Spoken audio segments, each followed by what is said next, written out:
కావాల్సిన పదార్థములు chia seeds. వీటిని నేను 3 hours ముందు నానబెట్టాను. 2 spoons ఆఫ్ చియా సీడ్స్ ని సోక్ చేశాను. అలాగే we need a lemon.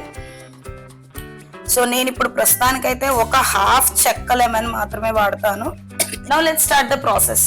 Let's take a glass and take a lemon and cut it into 2 halves. దీన్ని 2 halves చేసేసి పిండడానికి ఎక్కువ కష్టపడకుండా ఇందులో పెట్టేసుకొని జస్ట్ పిండేద్దాం.